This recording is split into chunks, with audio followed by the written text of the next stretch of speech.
How do you feel about that? Do you feel like, because you have kids, do you feel like the schools are not very motivating for, I don't think sitting in I'm sorry, but I don't think, and I am substitute teaching because I need the money and I don't know what else I could do 2 days a week. That's going to be like a little supplemental income.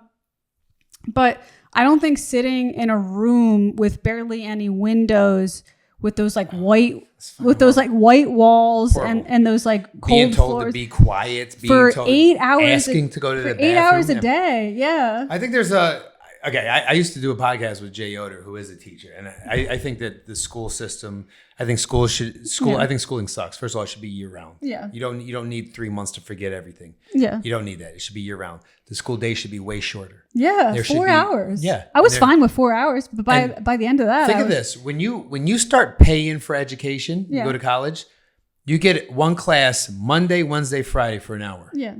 So I think every other day is a better way to learn. You don't need to do it Monday, you don't need to do it every day. Monday, Wednesday, Friday, Tuesday, Thursday. That's the normal schedule. They need physical activity should be done once, maybe twice a day. Yeah. Because they're a young mind, they're a young body. Just like I talked about the energy and all that stuff. Yeah. You can't teach someone who can't sit still. And if you have dogs, which I had 3, we were talking about that earlier, you got to tire them out before you can train them. Yeah. They have to be exhausted. If not, they want to chase a squirrel. You got to tire them out. I think we do too much of sitting in a desk. Oh my God. Staring at a piece of paper. Our posture, everyone's posture, they're all hunched over, bad posture. Yeah. They're not really, they're learning to conform. They're not learning to create brains, in my opinion. It's funny, when I was in school, and this is a call back to the beginning of the conversation when I said I was grounded a lot. I was grounded a lot because I kept skipping school, and I was told back then that was bad. But in hindsight, I'm like, actually, I think it was the smartest thing I ever did was skipping school because I didn't like it. Like, because of all the things you just said, I was like, because at that time in my life, there was a lot of trauma going on in my childhood. My mom had a severe mental disorder. She left the family. So as I was like 9, 10, 11, as a 9-year-old kid, to tell me to sit there all day when I have all these like racing thoughts about what's going on in my inside. I'm dying inside. And I'm not able to pay attention. I think skipping school was actually like the most intelligent thing I could have done back then. No one gave a fuck about your feelings. If you would have pulled someone aside and be like, hey, I'm going through some shit, they would be like, we don't give a flying fuck. I think that I'm with you on that. It's not the most positive thing. I talk to my kids and I'm always like, tell me something good that happened today in school. Sometimes it's like I existed. Yeah. That's the answer, is I existed. And I do think it's not that good. I think they're teaching the wrong things. Yeah. They should teach people how to like buy houses and how to like invest. I always thought you teach people graphs in math class, but you don't teach them how to look at like stock market stuff. Yeah. You don't teach them how to look at the I think of Fibonacci's they call it, but you don't teach them how to look at these things and learn how to make money. I bought a house. The person who taught me how to buy a house was a person who was making money off of me buying a house. Yeah. That seems a little fucking backwards, doesn't it? It seems like I probably got worked over a little bit because I didn't know what was going on. So I don't think they teach them the right things.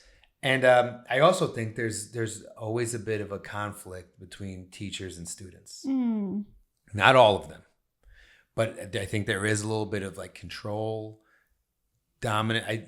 That's because that's what I experienced. Mm-hmm. I know there's a lot of times when I was like, I felt like I was in competition with teachers, or I was like paying the price for something they experienced. And, now I know teachers, and some are good. Some probably should definitely get another job. Yeah. And I'm not talking about any teacher. I just want to say, it's not Jay Yoder. Jay Yoder's a friend of mine. He's a teacher. We had a podcast. He talks about teachers. I'm not talking about him. But I know teachers, and I know that they're not all what you think they're supposed to be.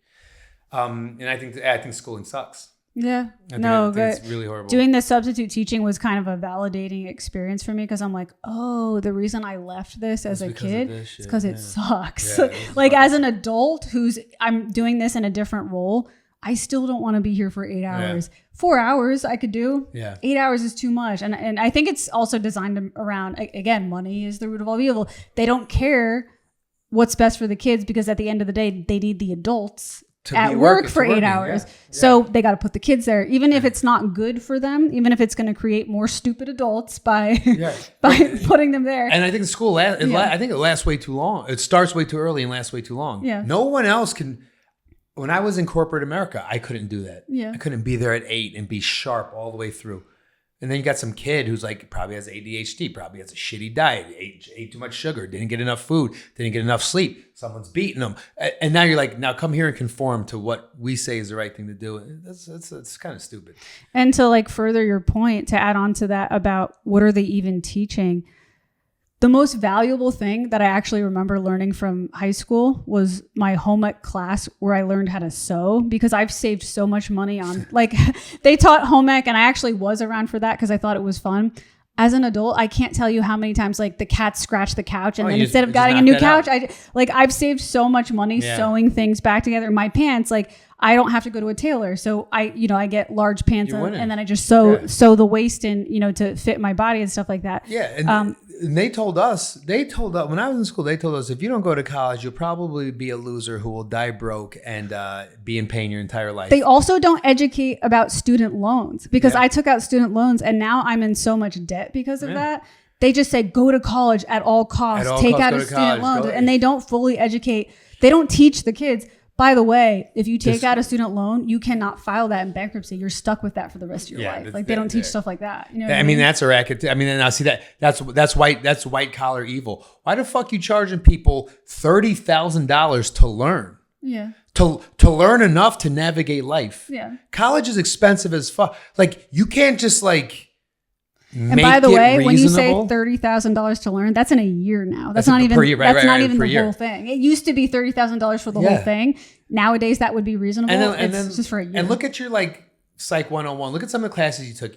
Those shits were in college level. Yeah. That shit was like, I remember being in class reading Huckleberry Finn. I'm in college. We're reading Huck Finn. Like, what the fuck is this?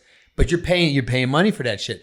That's what I would consider white collar evil. Like, okay, let's get these people. Let's tell them they got to go to college. We're tax exempt, by the way. Which what the fuck is that about? Yeah.